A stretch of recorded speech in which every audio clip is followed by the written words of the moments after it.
welcome to another episode of Kill James Bond. I am November Kelly. I am joined, as always, by my friends Abigail Thorne and Devon. Beep, beep. Atrocious. Yeah. And cucaracha. by friend of the pod, friend of the me, Victoria Scott. Victoria, how's it going? Hello. It's going pretty well, aside from the everything, you know. Of course.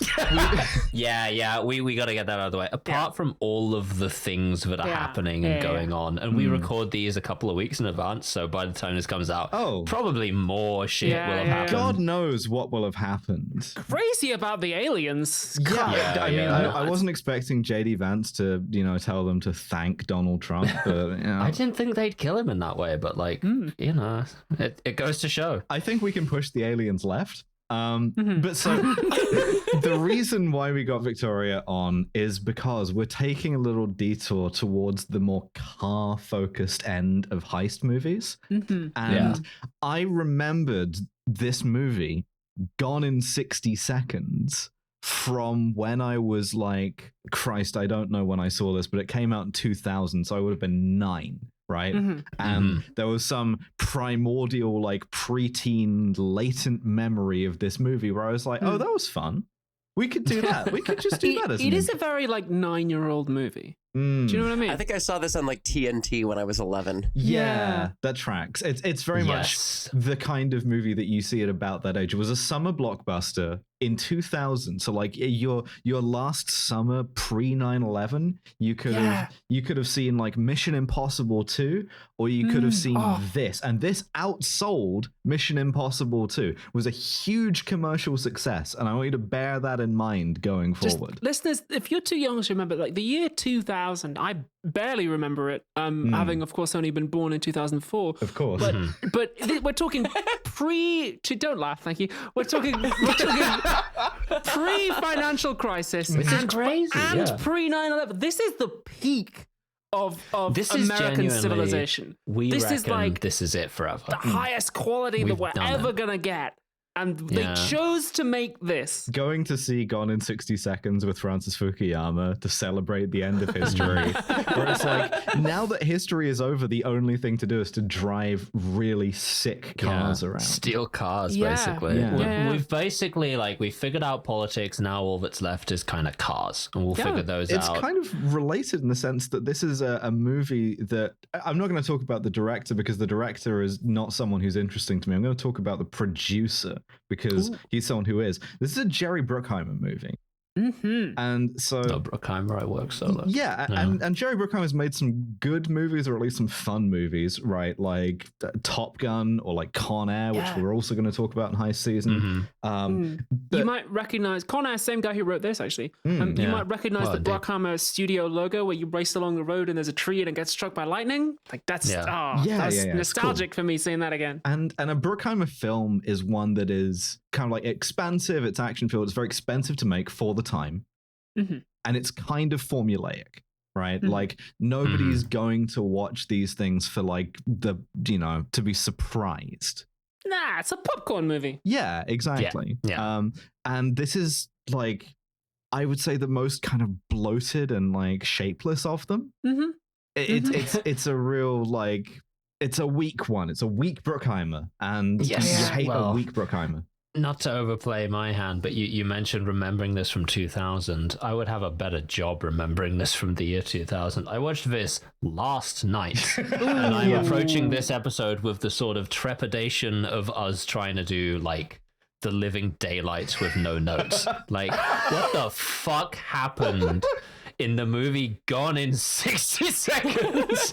I was also thinking that this was functionally a no notes episode, because I also watched this last night, and just by happenstance, because I'm bad at sleep hygiene, I was exhausted. I was like fucking dead on my feet. I was so tired, my eyes were watering, and I had to stay up for like all fucking 19 hours of Gone in 60 Seconds, a movie which purports to be about moving fast, but which moves very slowly. Don't worry, as is my curse. As is my curse, wish I it remember was. this in great detail and have taken exacting notes. So I got Thank you so much. I have 3.5 pages. Jesus Right, Christ! okay. Just type a person. I have 4 notes, and one of those notes is vroom, and it's spelled with like 15 O's. To be fair, the first note and like the second to last note are both 2000 sepia and green toning. Yeah. It's a I've very color graded movie. That's true. I've got 10 pages of notes on this, and they Jesus. start. Well, that is Fucking crazy. Christ. Most of my notes were just like, I imagine the girls will remember this. They start with a classic bit of 2000s editing, which is where we have fast baby. motion into regular motion, and it's pretty The thing nostalgic. is, so you're all aware of the original Gone in 60 Seconds, right? No, not even course. slightly. yeah, like 1974, I want to say.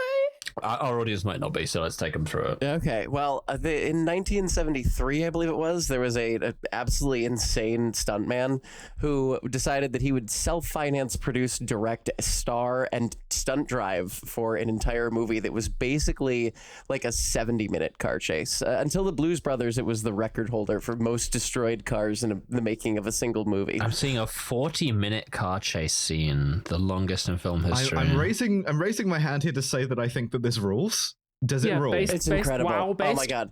Well, and the original thing is like it's a bunch of like there's no like the remake has like a bunch of Nick Cage sort of like we have to contrive a plot that makes this guy like a charming thief. And the original one doesn't have that. It's like we steal cars for a living. Get the fuck over it. We look to see if they're insured first because we're not complete assholes. Load But up like the Wikipedia here, and I'm seeing directed by H.B. Haliki, written, produced, starring H.B. Haliki, Hell yeah, production dog. company H.B. Haliki Mercantile, distributed by H.B. Haliki Far West Films. We gotta watch this thing. Okay, yeah, we'll get to that at some no, point. and it's like actually great because it's there's like the most minimal plot to kind of get the car chase in motion, and then there is 45 minutes of car chase. There's like he like broke his spine doing a jump in like a 73 Mustang Mach 1. The original Eleanor is also a beautiful like this like mustard yellow like 73 Mach 1 that had just come out. It's really pretty. This one is kind of like a remake of that. God. Okay, that makes me hate it more to know that it's like it's a offensive. remake of something that was good or at least fun, right? So Yeah. Oh, yeah. we begin with my notes say we used to make opening titles in this country. Yeah. Oh yeah, mine are quite derogatory That was towards awful. the Come titles. Mine knows. Oh, they're gonna do the whole song, huh? It was you don't want to get whooshed around the inside of a CGI stopwatch? Of course you do. Designed by someone who has been told the title and nothing else about the movie, because the time unit of like 1 minute 60 seconds appears nowhere in the movie. It's strange. not important ever. Never comes up. Yeah, it's actually gone in a week, but that's not as exciting. It's like if you called it Ocean's 11 and then there were not 10 other guys. But we are set in my beloved trash fire Los Angeles, specifically Long Beach, which is where all the YouTubers Yeah, it's live. much different. Yeah. A lot of YouTubers live in Long Beach, actually. Weirdly. They used to have ports and stuff, and now it's just like Influencers. Yeah. The thing that was funny is I watched this with my wife and a couple of friends, and they pointed out that that's actually a lot of the bridge scenes and like the iconic setting establishing shots are shot in Vancouver. God, it just doubles for everywhere, doesn't it? Some of the LA geography in this, I'm like, how did you get there in that time? Anyway, but so we open on this outside this Porsche showroom at night, and there's these 3 car thieves who roll up outside. One of them has been told to steal it. One of them has a really funny name because the 2 other guys go, "Hey, what do you think, Tumblr?" And I thought my shoelaces come untied at that exact moment. Both of them. It's very funny. I stole them from the president. Well, the thing is, Tumblr is in fact the big Mormon from the Ocean series. Yes, he is. Yeah, it's one of the 2 Mormon jerk-off brothers is named Tumblr.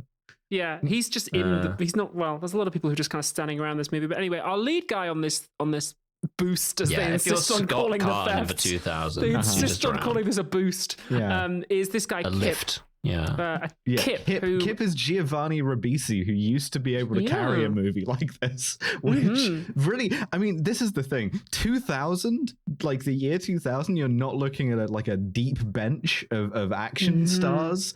You had because like they didn't cultivate a lot of new talent for a long time, and also Hollywood is like even more racist and sexist then than it is now. So it's like you had Tom Cruise, who was doing Mission Impossible 2, and then you're down to like, I guess Nicolas Cage is free. Yeah, honestly, like this is a weird choice of casting for our lead, but we haven't met him yet. We'll get to him.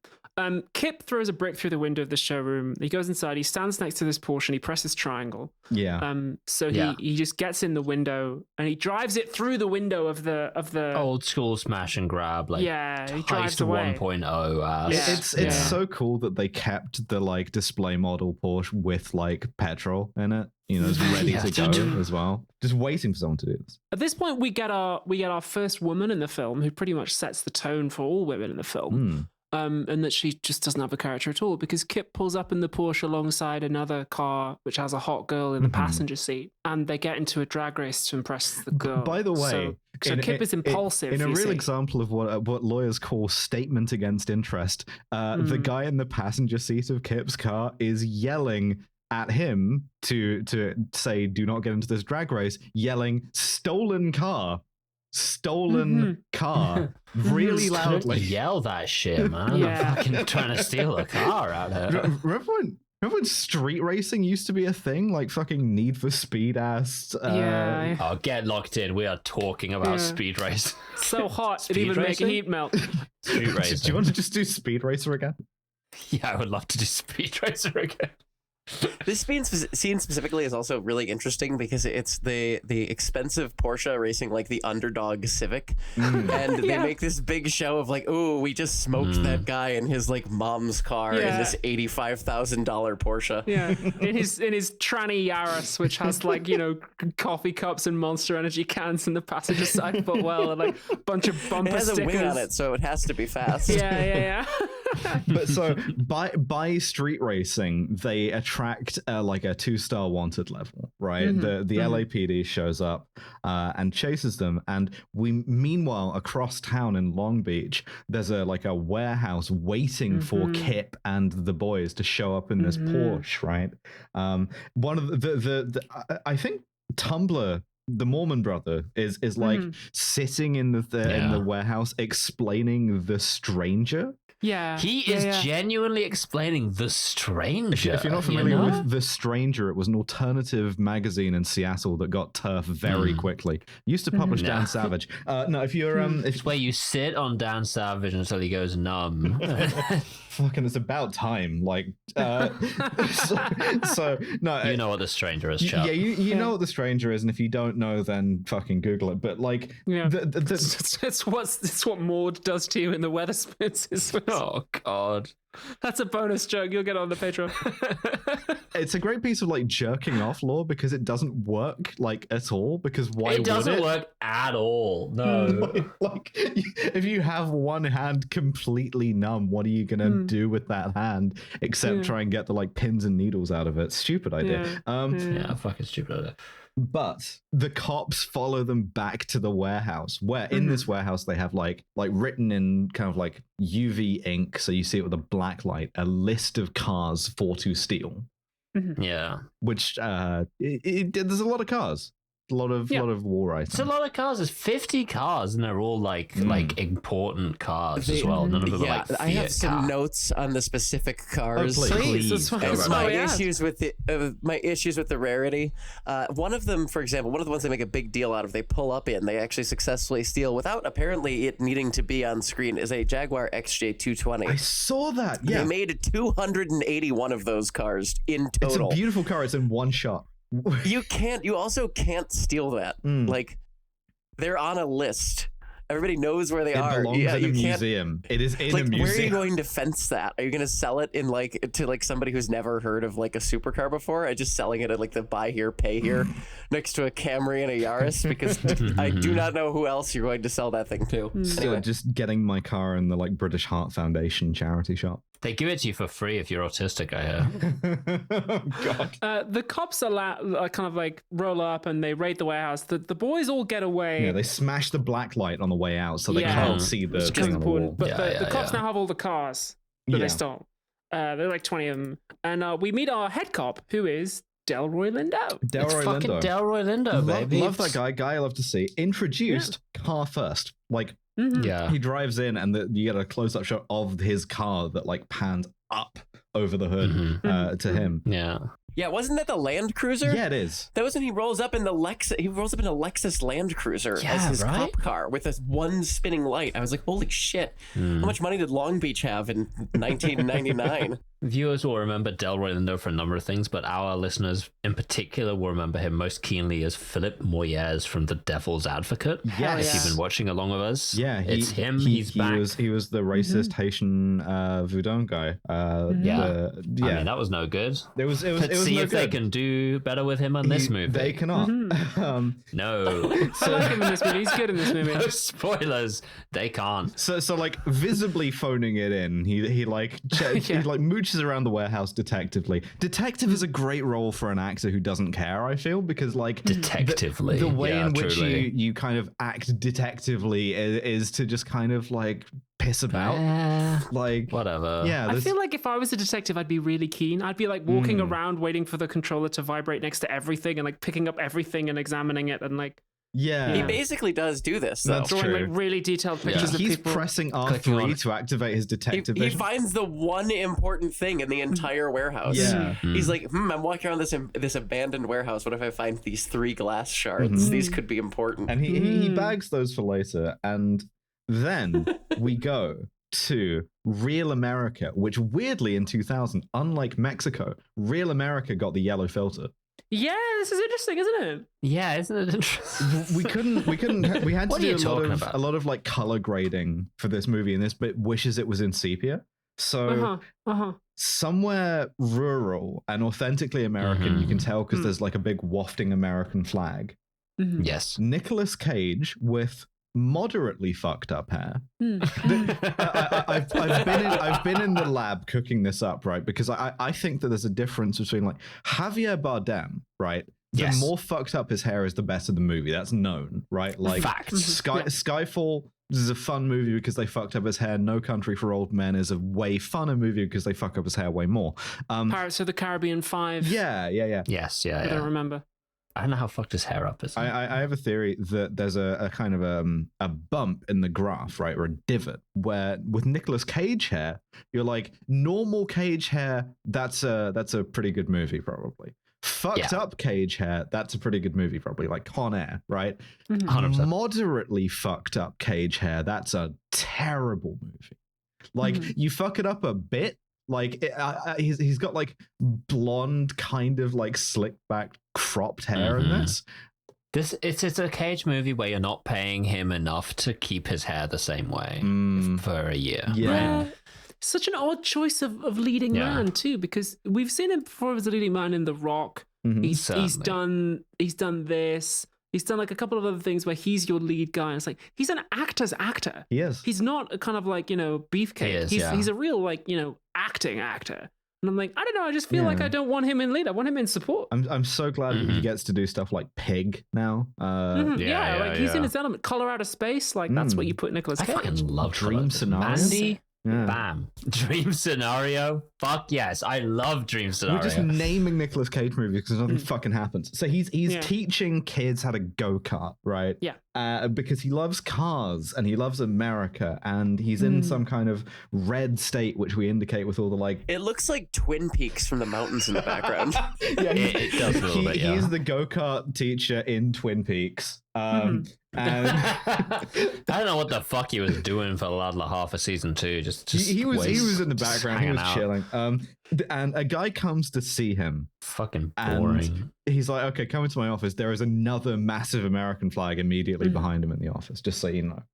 And we know how this goes. This is his buddy Atlee, who's like, we need you back for one last job. Clement Atlee? I can't do it. I'm retired. Your brother needs you because he took a boost. And this is just really funny because in the UK, listeners, a boost is a kind of like pretty mediocre chocolate bar. Yeah. So it's Well, yeah, hold on. I'm not going to take that. Boost is decent. A Boost is fucking powered by glucose, love. All right. I know what it's powered by, but that wouldn't be my first choice. Well, I know what it's powered by. How dare you? I see myself losing control of the wheel here. How much does a Freddo cost nowadays? Genuine question. Jesus fucking Christ. Talk about the movie Gone in 60 seconds, or I will detonate the skull bomb. I don't remember what happened in the movie Gone in 60 seconds, November. I don't know. I do. I got it. I wish I could talk about the movie. Clement Attlee is like, your brother has eaten too many... He is conspicuously handed a Pepsi. Yeah. He's eaten too many Boost bars. Yes. He's also, he's taken this job for a bad guy, a real nasty bad guy called the Carpenter. Yeah, Raymond Calitri, the Carpenter. Yeah. We gotta go see him now because your brother's in danger. Yeah, because like I work for this guy who your brother's in trouble with. Here we fucking go. I gotta bring you back to Long Beach to like have it out with him. With the only good bit of this movie. And here we go, Bugs. Who the fuck is it? It's guy we love to see, Christopher Eccleston. Saluting. Hello. What are you doing, brother? This is Doctor Who. This is VOG Doctor Who, if you're of my generation. Season 1. I am so embarrassed at how long it took me to realize it was Christopher Eccleston because he has hair. He's based as fuck. By all accounts, like a lovely guy, great political views, as far as I know. Yeah, fucking love the guy. I hope that doesn't age poorly. If he gets cancelled, I don't know him personally. I just think that all his shit is cool. Yeah. So it's fast. It's part of why I realized I might be gay like a very long time ago. Hell yeah. Like way long time ago, back when me being into men was gay. Damn, that's crazy. Did they just come out with this? But the only problem with Christopher Eccleston in this movie, right, is because he's a really good actor. The only problem is he's barely in the fucking thing. He's in like he has two scenes. Two. This is number one. Yeah, he's our main villain, ladies and gentlemen. The only like silver lining here is that the movie was so successful that he got paid to do not very much work and hopefully like a lot. Yeah. Get that bag, King. But he's British. Yeah. He's British too. And he's like, I fucking hate America and all the shit here. He's got a fucking. They let him keep his Manchester accent. That's cool. Manchester, right? Yeah. Legend. Yeah. He's in 28 Days Later. Oh, fantastic. Guy I love to see. Genuinely. He loves furniture. Yeah. He hates the Queen. He hates the Queen. Yeah, not the character doesn't hate the Queen. The character probably fucking loves the Queen because the character hates stuff that's American. That's just so he hates you know. Baseball. Yeah, he hates baseball. Shit. Bloody boring. He loves exquisitely carved furniture that he kind of that he carves being himself. Like, oh, baseball's so fucking boring. I don't understand anything about it. As a side thing, Giovanni Ribisi, your brother, is like currently handcuffed to the steering wheel of a car that's in a car crusher, and I will car crush his ass immediately if you do not do what I want. The way that this is introduced is really funny to me because he like Nick Cage walks in and he's like, hey, maybe we can make a deal about this, and Eccleston's character seems like reasonable for a moment where he's like, well, we could maybe talk about things, and then he's like, actually no, unless you steal all these cars, I will kill your brother. And then they walk out of his office directly into the car crusher lot where his brother is screaming bloody murder as he's handcuffed to the wheel of a third-gen Pontiac Firebird. There's a kind of a thing here, right, about decision making that I think is essential to any good action movie. I think so much. This was really seminal in like deciding a lot of my like film criticism.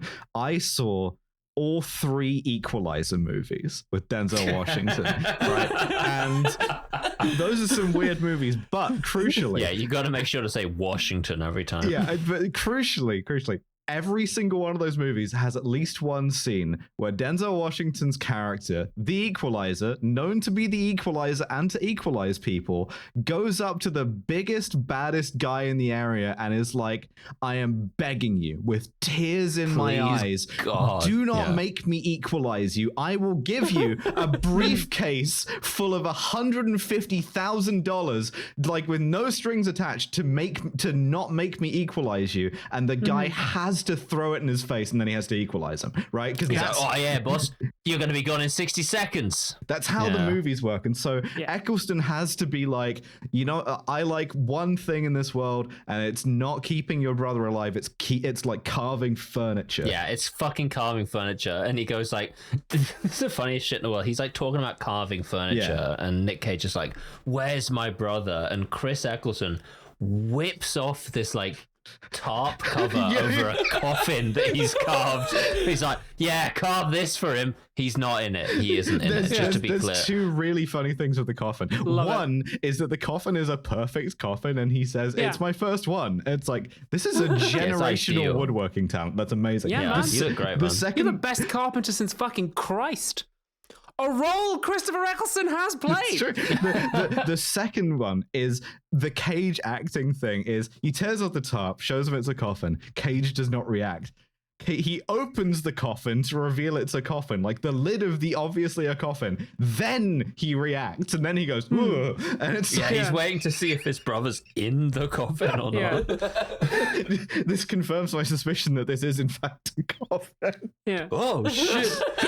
and so Christopher Eccleston outlines the deal. Like, look, your brother agreed to do this job for me, to steal 50 cars, not just any specific ones. You can't just steal 50 Yaris's. You've got to steal these 50 specific make and model of cars by Friday. Today's Monday night, 8 a.m. Friday morning, and delivered into to the docks. Or I squish your brother brother like a bug. is going to be squished like a bug. And crucially, or I'm going to do the fucking kick-ass thing and put him through like a car crusher. Yeah. He is crushing his brother while he talks about this too. Like the car crusher is actively destroying a third gen Pontiac, which I was upset about personally. This is the first hour of Sexy Beast compressed into about a minute and a half of are you gonna do the job? Yes, right? And we'll talk about Sexy Beast at some point. Yes, we absolutely will. But so Cage like grabs one of the goons' guns while the car crusher is going, and is like, "What if I shoot you instead of my brother getting squished?" To which Eccleston is like, "Do the fucking job because plot reasons." Yeah. If you shoot me, your brother still probably gets squished. And he's like, that's true.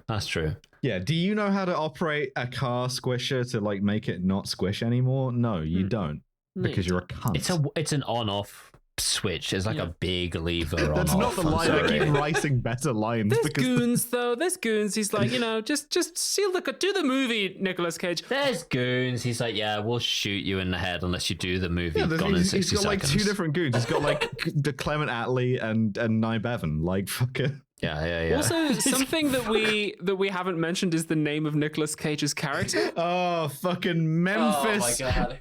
Memphis Reigns. Sounds like a porn star. Shut up. Memphis character of JoJo. No, Memphis Reigns did like 2 kink.com shoots in 2008. Like, she directs now though. She's yeah. It's cool. I mean, I personally, I think that I'm not going to get into that. But yeah, so like Memphis Reigns and Kip Reigns, and those aren't names. You can't know. We see their mother in the next scene. I'm just like, you should be in fucking jail for calling your kids Kip this. and Memphis? What are you doing, Hen? The fuck? Maybe Memphis is a nickname, which means he chose the Memphis. It is. His birth name is Randall. My son choose fucking anything. No, okay, wait. That changes Randall the calculation Reigns? Completely because Randall Reigns is in the Kentucky Senate. Randy Memphis Reigns drives NASCAR, but 100%. But Memphis Reigns just by itself, that's like huge ass on her. Huge. Memphis Reigns either like porn star or you're insane, like madam. 1920s jazz music, no, like Delta blues musician who like disappeared in mysterious circumstances. Notably, nobody named Randall or Memphis is somebody you would run into in Los Angeles. No.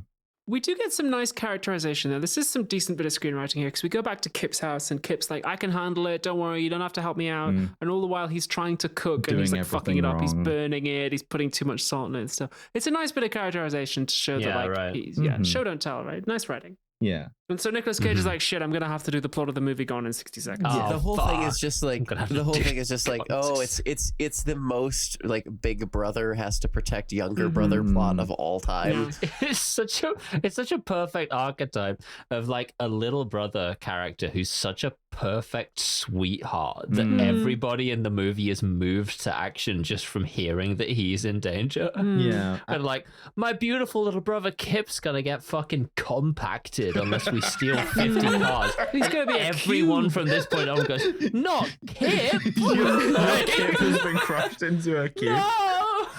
And we only ever see Kip be a piece of shit. That's true. Yeah, But so Cage is like, all right, I gotta make some calls. My first call, I gotta find Robert Duvall, like from The Godfather. Yeah, from fucking Robert. What are you doing in this Duvall. movie? Like, did The Godfather not pay you enough that you had to do this? Yeah. He goes to see him and he's like, do you want to be in the movie Gone in 60 Seconds? He's like, no, not really. And he's like, but I need it's for Kip. And he's like, he passes a speech check, right, where Robert Duvall's like, hey, you remember this? Puts on a tape that's already loaded in a cassette player, and it's just like engine noise. And fucking Memphis, Tennessee. Oh, I remember this. Yeah. This is where the movie begins to show that in 2000 America was beginning to independently reinvent futurism. They all want to fuck the cars, and this is what gets them hard. It's the homosociality of like constructing elaborate rituals to talk passionately about things you like with other men. Yeah. Like, oh yeah, remember 74, man? Yeah. Memphis Lower Egypt says, oh, that's the fucking like V12 quad cam Ferrari Enzo. I don't know cars and I don't care, but it's a 275 GTB from Daytona in 73 is what he says. Sure. Yeah, I didn't want to write that down. I just remembered. Fuck, that's cool. Because this is the way that our brains are wired. This is why you needed me here. Is cool because like I get this. This is the only part of the movie that is realistically written to me. I was an older brother who was like obsessed with protecting my younger brother. That's all like schlock. The car guys being like turned on by the cars. They all want to fuck the cars. Makes complete sense. They want to fuck the cars. They want to fuck the cars. It's like it's so clear that, as you say, Abby, it's a way for like men to socialize with each other in a way that's like a kind of accepted framework for enthusiasm. I mean, hell, I'll take it over like fucking pickup artistry or shit like that. There's worse things they could be doing. It's a tape though, so like he's heard it before. Why wouldn't he know? Anyway.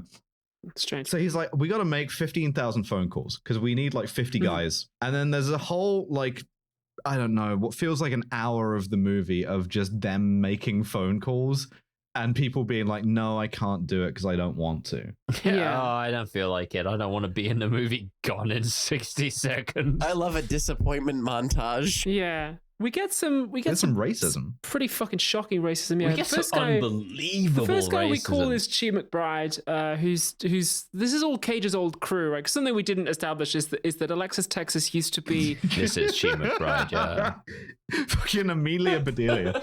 He used to be the biggest car thief in the world, stole more cars than anyone else. He got away with it at some point before all this. Christ. The cops come to him and they're like, you got away one time, fucking whatever your name is. November Rain. Yeah, wait a fucking second here. We'll get you stay retired, or we'll I just couldn't remember the name of another porn star with a state in the name. Are you suggesting November is a weird name? It's not up there with Memphis. It is. I couldn't remember the name of another porn star that had a state in the name, but whatever. Look, I'm sitting here called Devon as a mononym, all right? I don't have a house. No, don't get your dick sucked. It's a cool name. It would be an insane name for Nicolas Cage to have in this movie. The cops are like, you used to be a great car thief, but fucking stay away from it.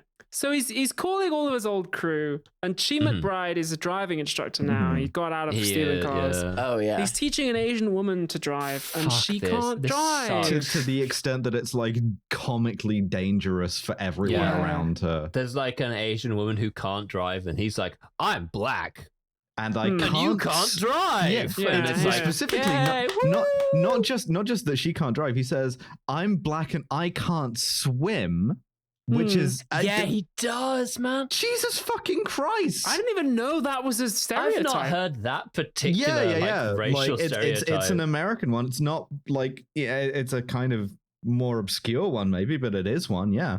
I got it in Britain one time, genuinely, when I was like doing head office calls for More Valley Farmers. I went round to like one group, and like the guys were like, "Don't worry about it, genuinely, don't worry about it." Like there were people in the head office who were just like made like black people can't swim jokes at me, and it's like, what the fuck is going on? Yeah. It's been the turn of the century, boys. Real Strange. bad.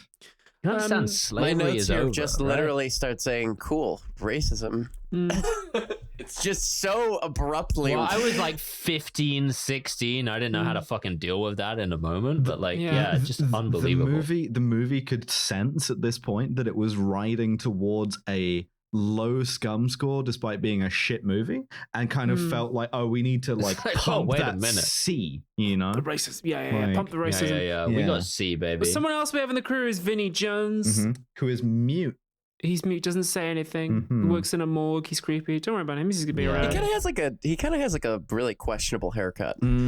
His whole character is like, I feel like the way that they play him up is kind of questionable. Not as questionable as the haircut of the next person on the list, though. Yeah, I will say Vinnie Jones, very much a character who is a neo-Nazi, and you just don't ask him. If he's in the crew, don't ask him what that tattoo means. As an actor, I'm a Vinnie Jones defender, right? Like, I like him. I love Vinnie Jones.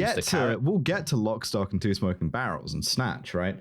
But I wish we were watching those. Yeah, me too. But so Austin, Texas goes to a bar where the one other person on his list is working. And that person working behind the bar is Angelina Jolie. Excuse me. I have to interject something. She's not working at the bar first. He walks into a Ferrari dealership, and Angelina Jolie is working underneath a Testarossa with her hair is not tied back, and she looks immaculate, which is not how this fucking goes, just for the record.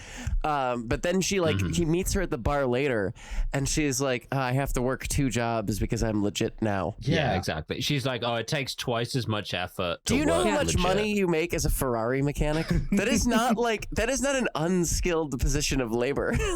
Pre-recession, pre 9/11. She would turn him down for not needing the money. It's like I'm the one person on the West Coast who knows how to service this one like beautiful aluminium part that gets made in Modena and then flown, like shipped in a kind of plane filled entirely with velvet to the US kind of thing.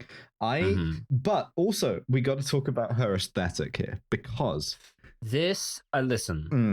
she looks fucking awful. What they did to this woman. Here's the thing. She's Angelina Jolie the whole time, but hair and makeup dragged her backwards through a fucking bush every morning and gave her like white girl dreadlocks. They dragged her backwards through the set of The Matrix Reloaded. They gotta stop doing this to her. She looks bad. Like, she's Angelina Jolie, but she looks awful. She looks tragic, man. To deepen this theory, she actually, in the Ferrari scene, she does not have dreadlocks, and then she does at the bar, implying that she like decided she needed to look she was like, oh, I need to get dressed up after like working on this Ferrari all day, let me go get dreadlocks.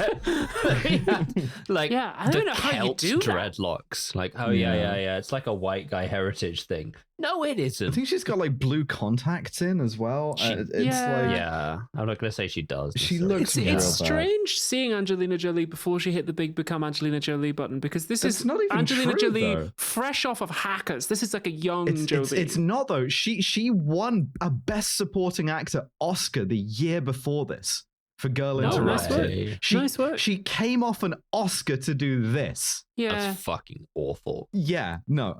So she's meant to be Texas Presley's former partner. Yeah, and I don't know how true this is. Maybe it's just a vibes thing. I don't know how old these two actors are for real, but like he's old enough to be her dad, real right? Indiana Jones, Marion type beat, you know, like Leon the Professional. Yeah. Uncomfortable. She looks about 19 in this. It's so weird. Anyway.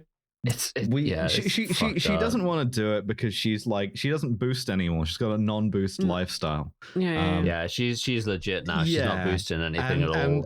And so Cage is like, they're gonna squish Kip, and that still doesn't move her. She doesn't. They're like, she's gonna squish Kip.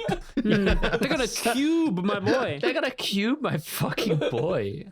And it still doesn't it doesn't sway her. It doesn't move her. Yeah, she gets a little bit invested because obviously she loves the archetype of the perfect little brother, but not quite enough, and she needs a little bit more to get her like properly on board with this. Yeah. At this point, the movie is like, well, they loved the racism. We got to dial that up again. Yeah. Oh fuck. Because at this point, America Ferrera goes outside. And this rival thief fucking turns up. Tony Macaroni. Yeah. Yeah, no, I'm prepped to start a Tony Macaroni bit going. The Deutero antagonist of this movie, which is just like gang members miscellaneous, right? I feel bad for this actor. This one guy whose character name I don't remember because it's not a character is like Johnny B. Johnny B has beef with Virgil, Texas, because like he was never gonna come back. He was exiled functionally from Long Beach, right? Now he's returned like Eupolis. Hell yeah! And obviously Johnny B is not having this, right? Because he's like, the last time you were here, you snapped the fucking dicks off all the Herm statues, and then you went to Sicily to like fuck around, and now you're back, and I'm gonna kill you. And so fucking Vinnie Jones. Then the neo-Nazi blows up the black man's car, which is basically the correct way to summarize that scene. It's a lot like there's one scene in The Warriors which I really like. It's a great movie, but I really like it, where they get out of a gang fight by just like setting fire to a car down the street, and everybody goes and forgets about the gang fight. The hell? Same deal, right?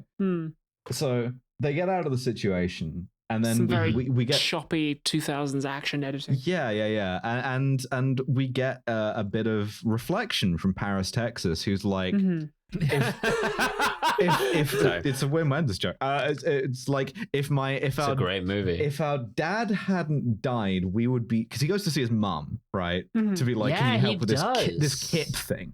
And his mum, Laura Palmer's mum from Twin Peaks. Yes. Fucking. Yeah. And Laura Palmer's mum from Twin Peaks is like, when you got out of boosting, when you got ostracized from Long Beach, your brother was like, I'm going to give up boosting too, but he didn't. And he didn't give up boosting. Yeah. He's still boosting. He boosts. He's still boosting. He's having those middling British chocolate bars. Yeah, so Reno Dakota's like, what if this would never have happened if our dad didn't die? And that's why we're crimesmen. That's why we're boosters, right? We're crimesmen, yeah. We love 100%. it. But also, I love it. So at this point, all the crew get together. Dakota Fanning and his crew get together with Kip and his crew. And they're like, oh, we don't want to include the young boy. Kip, you shouldn't do this, you should stay out of it. And he's like, oh, we have to be here because we know about computers. Yeah, these guys know about the finest computer of 2000. He does fascinating things with computers, is what we quote about this character. The thing is, like, the thing I like about this is the stuff that he actually hacks is the stuff that you would actually want to hack. Like, he can get into the fucking DMV and like change like addresses and registrations and stuff, and it's like, that is a legitimately useful skill, right? But and like it's I don't know, it surprised me. Also, Angelina Jolie is like, fuck it, I'm in the movie. Yeah, she's like, actually I do want to be in the movie. Doesn't even acknowledge that. She's just like, here. She says, I'm here for Kip, and I'm like, did you guys know each other? No. Do you even like have a line together? This is genuinely the most fucked to bits thing for watching a movie from 2000, is seeing Angelina Jolie just be in a movie, just sort of like generally, rather than being like, that's Angelina Jolie. She's just here. She's just sort of in the background of a lot of these scenes, and it sucks. I feel so bad about the way that movies, I mean, still are, but used to get written about, because I read some of the like reviews that came out of this movie at the time, and one of them is such a bad piece of writing, it just sticks with me. I got to scroll up past all the hand job stuff in the group chat here to find this. There's a lot. This is hand job. yeah. Statler and Waldorf, long-haired Daniel Craig. Where the fuck? Craig. Yeah, we were talking about the Saint Maud earlier on. Jessica Alba. Somebody described her lips as like fleshy tubes. Yeah, here it is. Like one of the contemporary reviews. Stephen Hunter, lifetime bitch in the Washington Post, says all she does in this movie is stand around cooling down, modeling those fleshy, pulsating muscle tubes that nest so provocatively around her teeth. Fuck me. Go to prison. What the fuck is wrong with you, dude? Listen, I think we should be normal about women. This movie does not share your belief. No, it really doesn't. The It movie really doesn't. The critics didn't. But like, he is right in the extent that she's just here, Insane. right? But Insane. like, I'm not thinking about her muscle tubes, dude. Like, go to prison. I've been watching a bunch of like 2000 sort of like movies just to kind of like remember what the end of history felt like, as I now am living through it very much. Like this. So I watched like the Pussycat Dolls and like, or not Pussycat. Like, why do I keep doing that? It was a band that I was into. Josie and the Pussycats. I've been doing the Reno Dakota bit. Josie and the Pussycats is a very different thing, and like Legally Blonde, and it's like I am realizing now, as an almost 30-year-old woman. Who did not realize that she was a woman for the large part of her childhood, that, wow, this shit was fucked. No wonder I have weird ideas about what my body should look like. It's so insanely unhealthy, and it permeates every single movie, even ones where it's like Angelina Jolie is like off to the side. Like, the sex scene in this movie was viscerally upsetting to me. We'll I know we're going to get to it. I just like, it's the only thing that stands out as being like anything memorable, and it's because it was so upsetting. But so Cage gives them the pitch, which is 50 cars, fucking like 3 days at this point, because they procrastinated for 2 days, which is very relatable. And we're gonna give all of the cars women's names.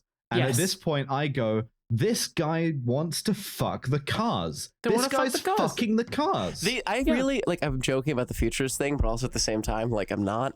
The whole where they're all women. It's like about the conquest, right? Like they got to go steal all these cars. Cage repeatedly refers to these as like, "Don't give me any trouble now. I don't want to hear any back talk." It's like, what the fuck, man? Yeah. They offer a sort of hand wave justification where they say that, it's because if anyone's listening in on the radio as we're talking to each other, they won't know we're talking about cars. And I'm like, you could have called them anything. Your code name could have been anything. They could have been colors. They could have been numbers. In the 70s movie, they're kind of like, we want to fuck the cars. Like, it's because the guy who made the movie wanted to fuck the cars. And so it's just being honest about wanting to fuck the cars. Because he's like, the Mustang named Eleanor, I absolutely would like to sleep with it. It's just it's weird because like also you can tell that he when like a guy wants to fuck the car because he starts using she/her pronouns for the car independent of just using it as a code name. Or he's like, oh, this car she, and it's just like interesting. Okay, feminized cars. The men want to fuck the cars as a homosocial activity together. Yeah. What if Gabriel D'Annunzio was a car thief in 2000 in Long Beach? Gabe announcements. But the other thing that Phoenix Marie says is that we're going to steal them all in one night. Shock and awe. As soon as they're reported stolen, we'll already be away. We'll be gone in 12 hours. Really, not the title of the movie. We'll be ready to go. So first we got to do some recon. We got to waste the other like 2 days lead up doing recon. So we get a bit of like Cage doing some like coke acting. Where he goes to a Ferrari dealership. What that was? Yeah. Where he's like trying to be like, I'm the kind of piece of shit who would buy a Ferrari. Right. Where do you keep your Ferraris, and what's the like code to the fucking entrance? Yeah, genuinely. Like, and this works, by the way. There's also a very kind of like gifable Cage thing where he enters that scene like turning around 180 with like a pair of sunglasses in his mouth. It's fucking weird. Mirror Man, who's the guy who was yelling stolen car, he says some more racist stuff about black people not liking the cold. Yeah. Says we're tropical. We don't like the cold. Okay, I'm not sure about that. He's there to do that. Yeah. They're watching one car, and I think Delroy Lindo is like in a surveillance van watching them, and they're like on the radio. The like boosters are, and they call Magnum PI a faggot. Yeah, they do. They describe him as faggy. Which is funny, but like also I don't know if you can be saying that. Like yeah. I mean, let me be clear. Magnum PI was getting his back walls like blasted by that Higgins guy. Like, be 100% real. Like, yeah. It was really. And there's one. Sorry, I was just gonna say it just felt like a very good cultural timepiece to be like, here's a bunch of racism that we wrote into our black character. Also, we're going to say the word faggot immediately after that.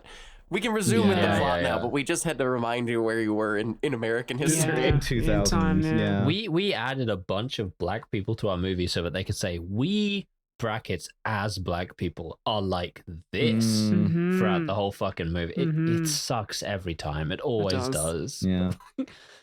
It's great, and it's crazy how recent the genuine like racism is. Like this is the year 2000. It's just unbelievable stuff. Yeah, there's one very special car on the list, which Tennessee Williams has been trying to steal for years.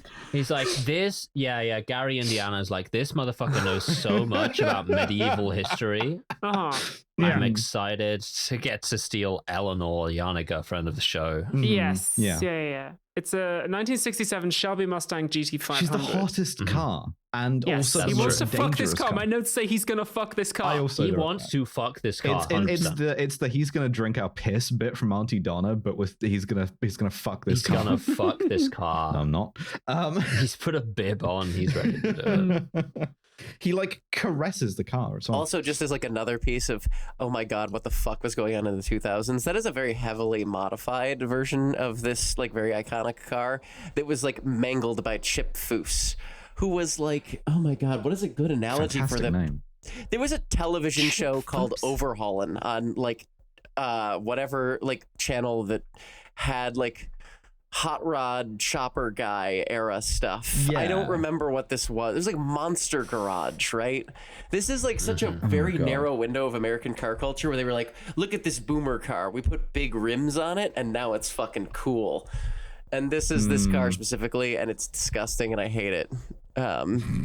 Another sacrilege committed against like the car people of the world, and I took it personally.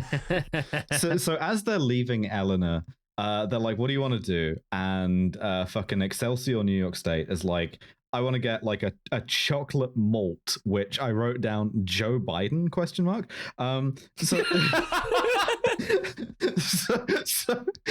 So they go to get a chocolate malt. In the course of doing this, they kill like 200,000 Palestinians. I got a Chevy Cadillac.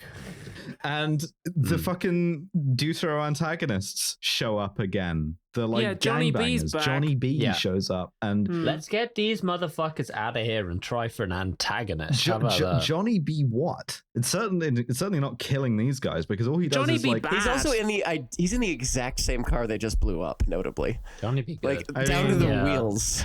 It's got great service.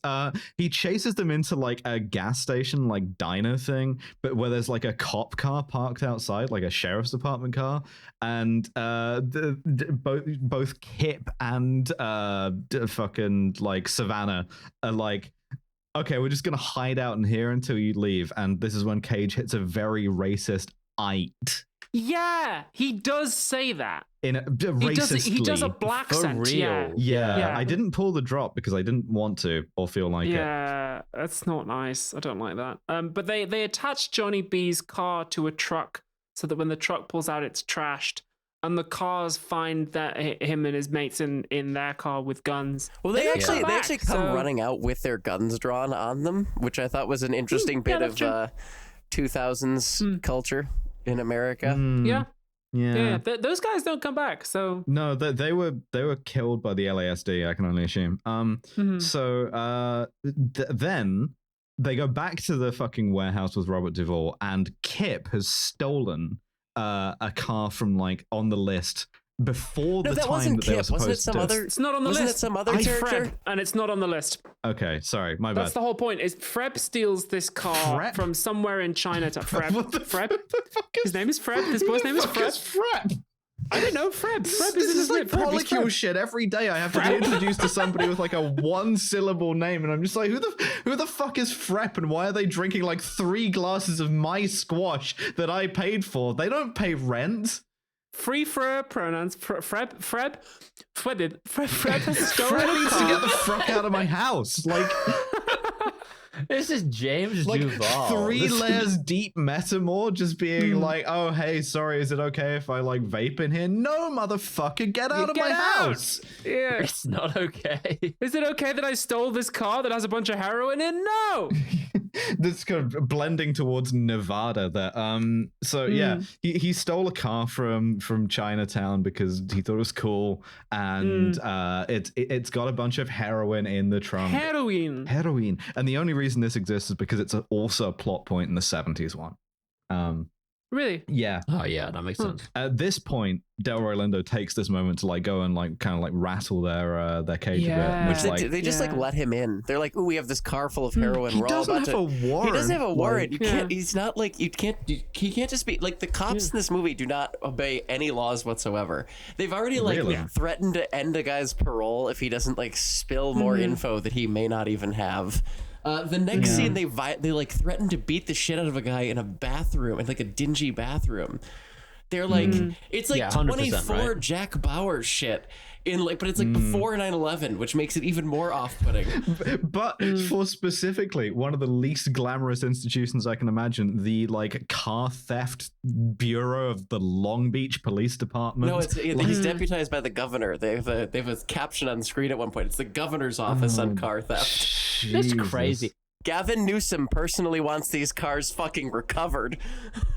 You know, I could buy that. I could buy Gavin Newsom having an army of cops investigating like Jaguar XJ220 thefts. Anyway, Gavin Newsom can suck my trans cock. I'll say that much. But so call that a podcast? Fuck you. Yeah. So like they get you get what's intended to be a tense scene where he's like, "You've been stealing cars," and they're like, "No, not yet." And he's like, "Done any crimes?" Yeah, he's looking at this car which is full of heroin, and then he connects with it because he's also a car guy, and he's like, "Hey, that's a cool fucking. It's a Cadillac, I think. It's a Cadillac with like it's a really bad spec. I don't understand why he gets into this thing. Those motors did not sound very good. He gets to like rev the engine and go like, "Woo," and it's like cool.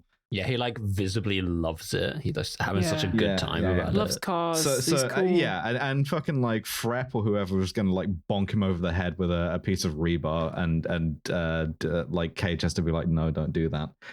By this point, I'm exhausted. Right, Delroy Lindo leaves, and so like fucking the guy Nicolas Cage has to go into his John Wick car thief boosting stash, and he pulls out this leather jacket that's meant to be like his iconic leather jacket or whatever, except just looks right, but looks like shit. I was so tired at the point that I said aloud, I tried to call him Memphis Belle, like a World War II bomber, but what I said was, and I have never heard the fucking end of this since, I said, "Is that Belvis Mel's iconic leather jacket?"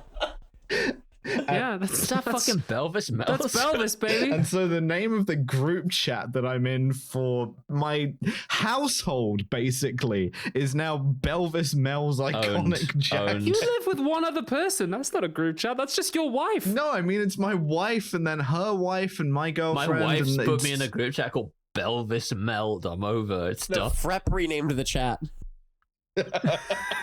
Yes, Belvis Mel and Frepp. Frepp's gonna crash on the couch for a few nights. They had a fight with Frepp parents. Don't fucking talk to me about crashing on the couch. Yeah, speaking of, I'm coming through. Genuine anger. Right, so the jacket looks like shit also. The jacket has some problems. And he puts the jacket looks awful, puts on the whole armor of boosting, and he gives them this speech, right, on the evening of battle. And the speech is, it's real bad. It's like 3 lines. I don't remember any of it. What is it? It's like, we gotta do this so that Kip does not get squished. Goodbye. I love all of you. Keep me in your heart forever. Yeah, I'm Dakota Johnson, and I love stealing cars. Yeah, it was weird. He does a bunch of like references to like all 50 states, and then check your mirrors, use your indicators. That's all I remember about driving. He gets one of his heist crew Dakota guys. Fanning, and my brother will not be killed by Christopher Eccleston. I endorse this message. And he gets one of his boys Christopher to play. Eccleston, by the way, listeners, you might be thinking, where's he? Is he turned up to menace them, to remind them of the ticking clock? He's in his fucking trailer. He is reading a novel, getting paid. Carving furniture. He's hanging That's his out. only passion in life. Mm-hmm. He's chilling, top billing. Yeah, so like fucking he plays Lowrider. You remember the song Lowrider from the very early 2000s? And Cage has like kind of a minor seizure to his own hype music, and is like, this is where the like, okay, let's ride bit comes from, is from this movie. Yeah. Awful. That's this bit. Yeah. Then we have a cop. It's a fucking cop. We don't have any cops. The cops are gone. We have a car thieving montage, which is not Nothing really particularly very interesting good. happens. Like you get like one shot a piece of some kind of cool It's cars. kind of wild because like one of the other movies I watched recently was the original Blues Brothers, which has like a bunch of like smashing up cars and racing around, and it's like so incredibly well shot. And just an absolute delight to watch that entire movie. And this is like, they've got all the stuff that I would be interested in. They have cars, they're driving them fast, they're stealing them. And it's just like, this is the most boring fucking montage of car theft I have ever seen in my life. Yeah. This also runs to Can't Stop the Rock, which is, again, the soundtrack's really intrusive. Then they rip a bit from Heat, like 1-to-1, where so fucking I can't think of any more states. Augusta, Georgia is going to like steal this one car that Delroy Lindo and the other cops are like watching, and he realizes he's being watched and like stares them down and just leaves, but without committing any crimes. Yeah, he stopped short of it. Yeah. He calls one of the other guys who's doing the things and tells him over the phone, the ladies are dirty, which yeah, I'm sure they are, but there's a bit earlier where someone's just like, why do we call them girls' names? And he's like, hey, listen, let's just get really fucking weird about the cars. And I believe in this montage, one of the scenes is they try to steal Donald Trump's Lamborghini. And a car is like a woman. It's like property, and it's like acquirable by like 100%, surprise and force, right? Like, and doing that makes you able to relate to other men. Jesus Christ.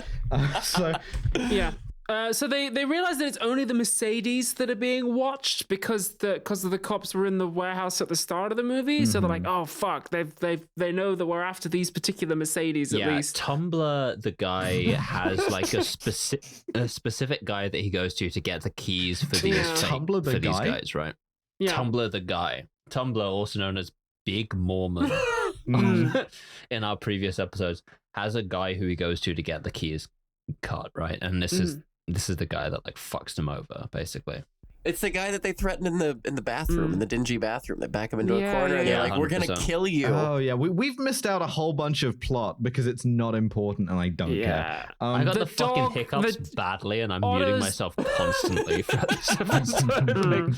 I don't know what's going on, man. Otto's dog eats the car keys and then they have to feed it laxatives so it shits And the them only out. thing they do with this subplot is they are racist again. That's all they do with it. They have like a scene 100%. where there's like a couple of like Latino men in a like very stereotypical 58 Impala, and then they are very racist. One of those men is Michael Pena from Fury and like End of Watch and a bunch of other stuff. Like really he's like good 12 actor. years old in and this, he's like 12 years old, and his role is gangbanger who is disgusted by a man riffling through dog shit with his bare hands. So I just was like, why is this here? And I think the answer is because this movie loves there's racism. a point at which It's really, honestly, the movie is... that's got to be it, The movie right? really like 100%. makes an effort to be racist to every group possible, to the point that I wonder if it was intentional. So at this point, we got to get the only kind of subplot that's less compelling to me than a dog laxative subplot, which is a romance subplot. Here we go. Because Jolie and Cage are outside like a mansion waiting to steal a Lamborghini Diablo. Yeah, Angelina White dreadlocks Jolie is hanging out in the car, ready to see what's going on. Yeah, because the couple are like fucking inside the house with like the blinds open, and they're watching them. Donald Trump's Lambo. Is it actually? He owned one of those, yes, and like very similar spec. It could actually have been Donald Trump in Long Beach. For fuck's sake. Grim. We keep getting Trump scared on this podcast. Yeah, but so like vicariously, like Jolie's character gets horny, right? And so you get this incredible line where she asks him, "What's better, stealing cars or having sex?" And he says, having sex while stealing cars. He goes, how about this? Having sex while stealing cars. She's like, whoa. They like make out in the car in a way that she like straddles the gear shift in a way that makes it look like her cock, which cool. And they're just naming car parts. Yeah, they're doing like weird hand stuff while Nick Cage, while fucking Gary Indiana is just saying like car words. Yeah, like true coats or whatever. And like transmission. Oh, gear stick. He starts with the transmission bit and then he just starts naming random shit. Like it's literally no connection to anything that's happening. I've never really fucked like a car person. Is that how it works? I'm so glad you said person. I've never fucked a car either. Just clip that. Never really fucked a car. Next bonus episode. Yeah, go ahead and clip that. That'll be embarrassing for me. Me saying I've never really fucked a car. Hey, check this out. I've never fucked a car either. That's not in my list of things I've done. Few people have. If I'm playing never have I ever. Fine. Fucking drinking. I put a finger down. I haven't fucked a car. As a car person who sometimes does have sex, I do not name random engine components while I am getting laid. It's just maybe you should start. Maybe this is what you're missing. Yeah, that's on you, honestly. Yeah. It's very interesting because like the two leads here have absolutely no chemistry at all. I'm sorry, no shade to either of them. They're both good actors. They just like nothing going on, chalk and cheese.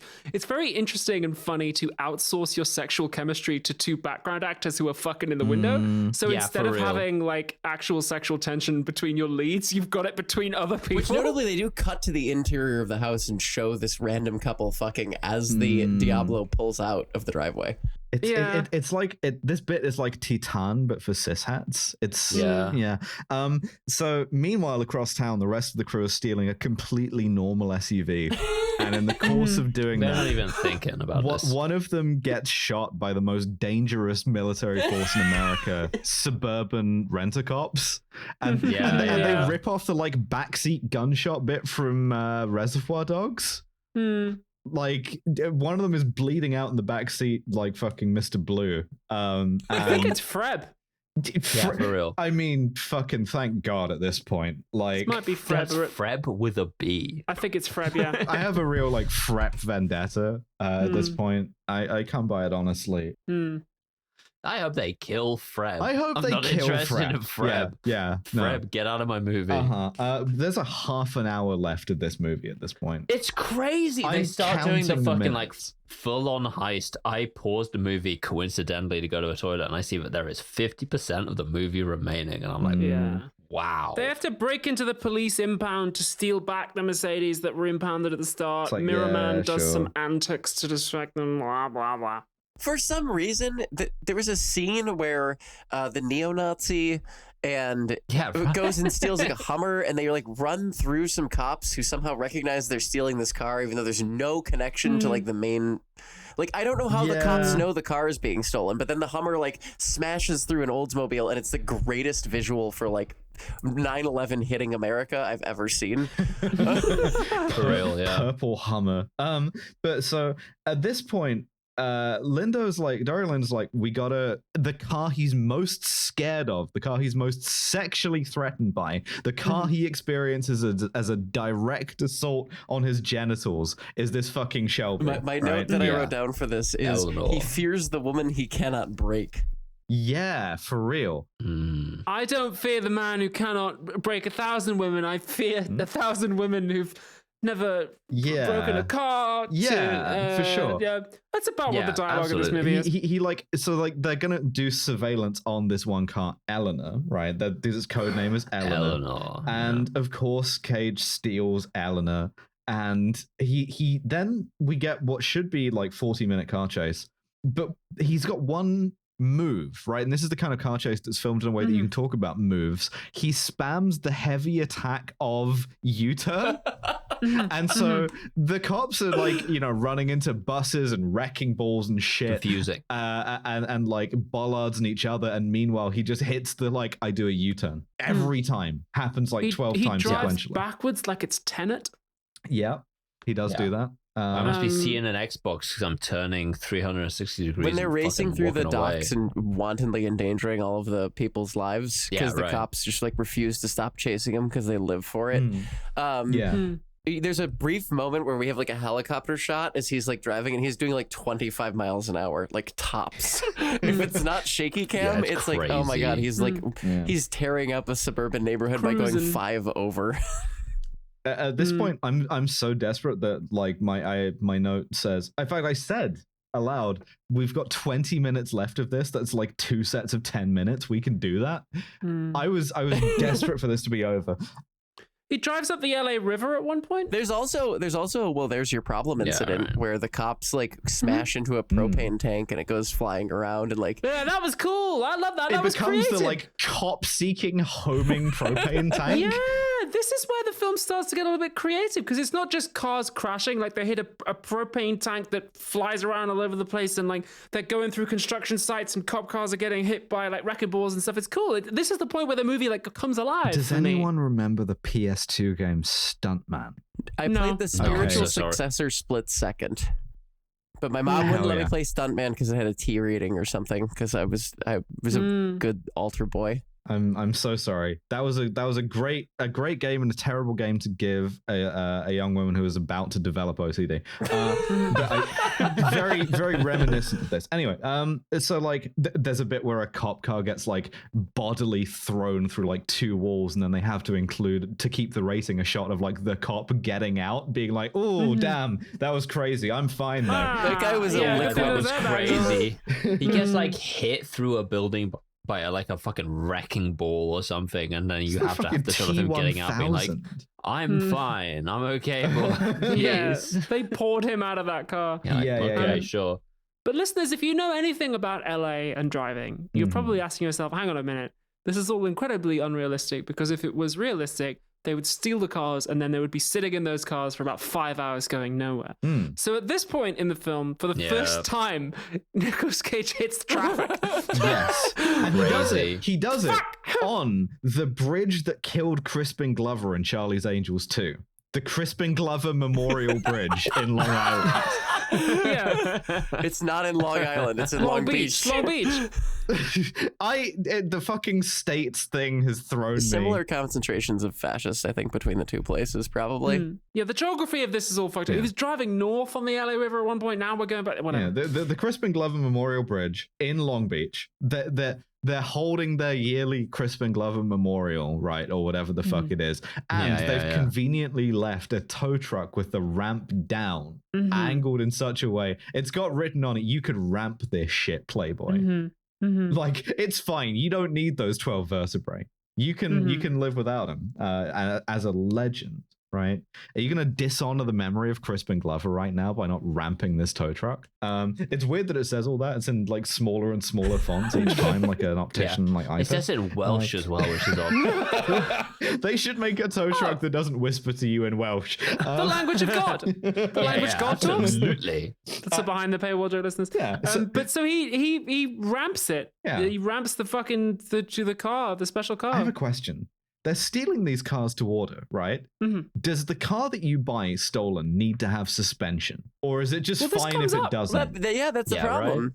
There's a bit after he ramps it where like he like knocks one of the like wing mirrors off, and it genuinely seems to make, if you follow the kind of textual logic of it, it seems to suggest that like cars are women and women are irrational because they get upset when you hit them, because he knocks the wing mirror off and the car stalls and he's like, oh, don't do this to me, Eleanor. And it's like, he's totally like, don't do this, Eleanor. To her, he says, don't start with me, and it's like, I unfortunately, as somebody who named her van for a woman and then lived in it for 6 months, around month 3.5 you start doing that. Like when the van wouldn't turn over, I'd be like, come on, Marsha, you can't be doing this to me. I feel like living inside a woman for 6 months is significantly weirder than fucking a woman. You've already done it. You did it for 9 months. We all did. Oh God, you're right. I lived inside a woman for 9 months. Yeah, no worries. Huh. Came out of that choking to death, dying. She already had a name too. Shit. It's true. So, like, he gets there, and obviously they're like, couple of things. Also, this is the most obnoxious British guy you've ever seen. Just to hammer I like home that all these of his American- goons are Brits as well. This is the British gang, and so the British guy's like, it's more than my job's worth, mate. Like, because not only are you like 12 minutes late after doing all that shit, but also you fucked the car up. Car's trashed. Yeah, sod off. So at this point, they go, Mr. Eccleston, we need you on set. And he goes, fuck, yeah, all right, yeah, shit. Holy shit, I'm in this movie? Okay, I'll be right Okay, here we go. Scene 2, day 2. Fucking afternoon of day 1, maybe. Yeah. If you get through it fast enough. He just went back to his woodwork because like bloody hell. It's so important to have hobbies and like make space and really hold that time, you know. But so well, you've heard of Goldfinger. This is Woodfinger. Woodfinger, ugh. Splinter. He tries to shoot Cage, and Cage unlocks the like Max Payne dodge. He does. Christopher Eccleston melee attacks Nicolas Cage with knuckle dusters, which I love. I'm like, yeah, fuck him up, Chris. This is a real like existential battle because like Cage is fucking up the furniture, and you see that this is triggering and owning Eccleston, and it's like this is man who fucks furniture versus man who fucks cars, right? Yes. Wood versus metal. Like tradition versus modernity. It's a dialectic. It's the futurist manifesto is what's happening here. Now, the other thing is like, so Eccleston's like criminal business is built out of a junkyard that looks like a normal junkyard, but for plot purposes, because this was the only way they knew how to build tension with like setting, has like a 4-story kind of like catwalk factory above it. It's like flames and shit are jumping out. Yeah, the flames and smoke factory. It's the factory where they make the flames and smoke. And so every time you're in that location, you have a bunch of flames shooting across the camera and like showers of sparks. That for his furniture. He's got a really big like joinery workshop that involves a lot of like flame etching and stuff. And so Christopher Eccleston pulls a gun and starts stalking him through the flame and smoke factory. Did either of you clock what gun that is? I missed that. I didn't. No, I didn't. That is a Walther PPK, baby. Hell yeah. Oh, a gay gun for women? That's the gay gun for women, Bond. That's a homosexual firearm, James. That's a pussy's gun. The gun of a wanker. So Cage gets predictably like knocked off a catwalk and is like clinging on by his fingers. Luckily, Eccleston is in a chiefly metal environment, which he's weak to as a wood type Pokemon. Yes. And at this moment, detective arriving on the scene, Delroy Lindo breaks in, and we get some more stalking through the fucking catwalks. I'm sick of catwalks. And Eccleston gets the gun pointed at Delroy Lindo. At this point, the screenwriters realize, oh shit, these characters haven't met, and so we get this really funny exchange, which, to be fair, Christopher Eccleston completely fucking sells. Where he's like, who the fuck are you? And Delroy Lindo's like, I'm a cop, don't kill me. If you kill me, your life will be over. And Christopher Eccleston says, you've got it the wrong way around. If I kill you, your life will be over. Get out. And he's like, what are you doing? Have a fucking warrant? Yeah. What are you doing? And it seems like Christopher Eccleston is just going to shoot this guy for no reason, when he could just say, hey, there's Nicolas Cage is in here. You got to help me. Wanted thief who you're after. Yeah. Booster. Legitimize this, but he's just like, I'm just gonna fucking kill you because I'm crazy like that. He hates Americans. Fucking Manchester, and I hate America. And then Cage saves Delroy Lindo's life by kicking Christopher Eccleston off the catwalk. Does a great scream on the way down. He's like, not only a scream, falls into the coffin and he dies. Manages to get a shot up at them. On the way down, which I appreciate as a real hater move. Like, yeah. Not only do I hate your country and baseball and like all of its customs, I will be actively trying to kill you with my last conscious actions. Like, yeah, love it. He falls and he dies. He falls through the coffin. Into his coffin. Stupid. Yeah. And Delroy Lindo's like, funny. You know how like all the Fast and Furious movies, which we'll get to, involve a lot of like car sentimentality, right? Like it's about family. It's about found family through fucking the cars together. Well, we've got to invent that before Fast and Furious. So we get another kind of sepia toned like reunion thing where we get the line of all time. A brother's love is a brother's love. The guy who got that's the line. Just like, thank you. The guy who got shot is fine. Vinnie Jones isn't mute. He gets to say something. Jack kind of likes Delroy Lindo lets him go because he saved his life. Nicolas Cage tells him where to find the cars, so they don't even get to keep the cars. You had a shaven Ribisi because he's got his act together. A Sean Kip. Who looks like he's like 12. He like loses like 15 years when he shaves.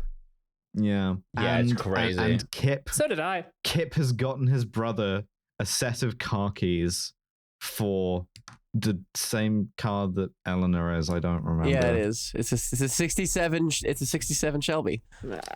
Cool. Which incidentally is the hero car in a much better piece of intellectual property, Gunsmith Cats. Hell yeah. Gunsmith Cats. Now we're talking. It's so good. He gets in with Jolie to drive away into the sunset, and the ending is the car stalls. Funny. Yeah. He gets the girl and the car, which are the same thing. This was. And then Nicolas Cage says, "We declare that the splendor of the world has been enriched by a new beauty, the beauty of speed, a racing automobile with its bonnet adorned with great tubes like serpents with explosive breath. A roaring motor car which seems to run on machine gun fire is more beautiful than the victory of Samothrace." And then the movie ends. Yeah. Just looking straight down the camera. Fuck that car. Yeah. And he fucks that car. He fucks that car and he fucks that woman because they're interchangeable luxury goods. He fucks both of them at the same time, yeah. Oh my God, Jesus Christ. This lasted like 14,000 years. It was time prison. I was in hell. I was in hell with Belvis Mel. It's a boring movie. Yeah, it's a boring movie. But out of 10, how would you feel? Well, so this is the thing. We don't just have to rate this thing subjectively because, much like the futurists, we have a science-based system. It's called the SCUM system. Yes. It stands for SMUM. Cultural insensitivity. Cars. Cars. Automobiles. SMUM. Yeah. Cars. Motorized rollinghams. Automobiles. Das car. Motor cars. Never mind. Yeah. How smarmy is this movie? Rollinghams. It's not. It's fucking smarmy. I'll say that. Yeah, for free. it's very smart. It's pretty fucking smarmy. We'll get to it on cultural insensitivity, but getting to put your racism in the mouths of like black characters to kind of launder it is pretty fucking smarmy as well as racist. Like, I think it feels. The movie thinks it's a lot cooler than it really is. I think what I'm missing from this movie, apart from more Christopher Eccleston, and just as a basic structural thing, I'm like, you got to have your villain be in Act 2 of the movie and just remind us that he's here. But what I'm also missing is like, I'm missing a character who's not a car guy, who's like, what's all this about? Why do you like it? Because I'm not a car person. But I can see that these characters care about it and they're interested in it, and I want to know why. I'm like, include me here, you know? I need a character who's like really good at stealing other things, who needs to be told like, oh, what I love about this car is this, you know? You're talking there about the character of Frepp. Yeah, who just gets nothing to do. Well, I mean, listen, if you want to say that should be more Frepp in this movie, I don't know what to say. There's also there's too many people in the crew. There's too many people in the crew.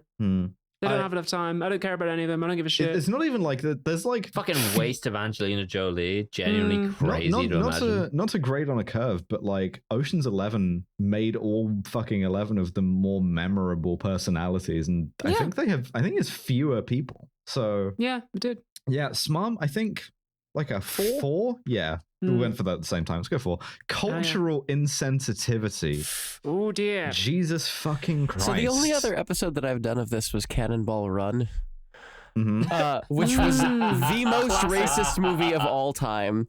This is probably this has to be a 9 because that's gotta be a 10. And I'm sorry we keep getting you on for the racist ones. Really bad racist movies, notably. We'll get you on for a normal movie. I'm sorry, they're good racist movies? Interesting. Tell me about that. No, I would like it if I could be on for a good unracist movie. Can we manage that? Actually, I don't think car people can make a good unracist movie. If you can think of one. Well, so we haven't done a good movie in a long time. We did Dog Day Afternoon, which was good. I'd love to do a good movie. Can we do Fast and the Furious? I actually genuinely you should just record me watching the movie because I just get really into the cars for an hour and a half. Perfect.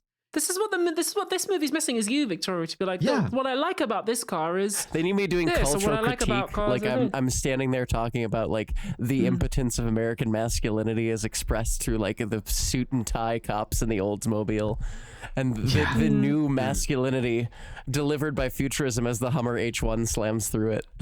Hell yeah. There you go. Cultural insensitivity. I mean, it's real high. 9. But like, it's way up there.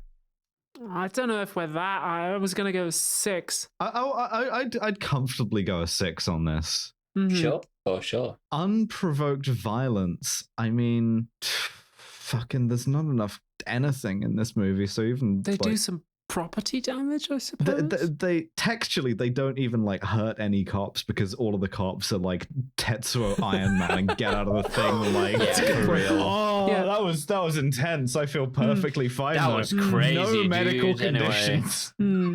Next, just like check my blood pressure is like 120 over 80. I'm good. My resting heart rate is 70. Like. The whole rest of the movie is just my medical records. The whole rest of the movie is just we get sit with the cops getting checkups and they're all just completely fine, just so you know how much Aid loves the cops. Unprovoked violence here is like none. I don't think of any. None. There is none. Like very little. There's no violence. So. Misogyny. Here we go. Pretty sizable amount of misogyny. Well, so Julie's character gets to like know cars. But she does. Fuck all. That's the only thing she gets to do. She and the mum are the only women who talk, I think. Yeah, I would say so. There's like that one scene where they like steal the Plymouth Barracuda together, and she's like, she puts on lipstick that matches the car's paint, and it's like, oh yeah, this kind of, remember being femme? Oh, it's disgusting. As a woman who likes cars, there is no scene in this where I'm like, oh, they're doing a nice job for my culture and people. It's disgusting. Yeah. I defer to you on this, really, Victoria. I would say it's like I'm too gay. It's also, I mean, just the way that he talks about Eleanor is just like, my God. I mean, I keep joking about the futurist thing, but I'm also not. It's pretty bad. It might be the first one where we give it a high misogyny score, but the misogyny is mostly directed to objects. Like, instead of treating objects like women, instead of treating women like objects, it's treating objects like women, which is to say objects. Yeah, right. Like it's a weird little matter. I'd say like an 8. You put it into the punitive zone, really. Yeah, I hate. Listen, I think the other thing here we got to remember is that like I just fucking hate this movie. Like. Obviously, when Nova was like, do you want to watch this movie? I was like, I will watch any movie for y'all, but also no. This movie is terrible. So I would like to be, I feel like I sat through it for 2 hours and was punished in doing so, and so I would like to punish this movie. You know what? I would too. And the thing is, that's like, it's high for our scoring, but I think we can get unfair with it. And I think we can start getting unfair also, with it. Like, you have to remember, for some of us do talk to cars. And like we do lovingly, turn the key and like we put our blood, sweat, and tears into them. We give them women's names, and so as a lesbian who loves cars, I think that it's very misogynistic. Sure, whatever. 8 points. Okay. I'm happy to give it that, just so it doesn't skate this is why we got an expert on on the violence, right? So with that in mind, gives it a total score of 18, which is pretty bad. I mean, so that seems too low for how heinously unenjoyable this movie was. Because I have some thoughts about film as a medium, because it's a thing that like I'm passionate. Yeah, we about, all do. That's the podcast. Yeah. That's in the sense that like you spend $300 million of however much this costs to make something. Yeah, I know, it's crazy, right? Yeah, but real. No way it was that much. Yeah, but to like make a movie of like no significance, like everyone is forgetting it as they leave the theater. This is the most anyone's thought about this movie for years, and it's like it's an insult, right? Like this is barbarous, but it's also the kind of thing that would then be made much worse and more kind of like heinous by 9/11. So it's a real like. This is a normal movie, right? And I say that in the sense that like if you think that this is a normal movie, you have to be anti-movie, right? Because this is a crime what it's doing, You're pretty close actually. The budget in today's money would be $193 million, which is an insane amount of money. For such a mediocre product. Most of that was the Jaguar. Yeah, fully. Yeah. God damn it! I fucking hated this shit, and it's just like hard, it's just like start to finish, no good at all. Boring movie. Go back to it again. Remake it. Put some lesbians in it. I almost always love like bad car movies, and I just find this unwatchable. I think is kind of the thing. Is like forgettable. even as like someone who has done cars as a career and owned like 58 cars, this sucks. Well, the good news save is yourself an hour and 50 minutes and just watch Christopher Eccleston scenes on YouTube. Yes, the good news is we will get more car movies soon, because this is the little kind of like end of the heist thing that we're getting into now, is the ones that involve more cars than not, which is a surprising amount of them. So stick around for that. Subscribe to the Patreon. Our most recent bonus episode was Saint Maud. That was so fun. Film about a woman who movie. jacks off a guy in a pub. It is true. Yes. That's also God is in it. Surprising amount of hand job thinking in these two movies back to back. You got The Stranger, you've got the like Weatherspoon's pub hand job. It's a weird like unintentional hand job season. I don't want to do hand job season. Kill James. Well, we are eventually like, without we'll meaning watch to. every hand job. Okay, so if anyone wants to tell me what the next car heist movie with a hand job in it is, then we will go and do that. In the meantime, thank you so much for listening. Victoria, thank you so much for coming on. If the people want more Victoria, where can they find her? I have a Patreon that I post on, and I'm on Blue Sky, and I've abandoned all of their social media because I needed to limit my daily intake of fascism. Wise. Fantastic. Well, thank you so much for listening, and we will see you next time. Bye, everyone. Beep, beep.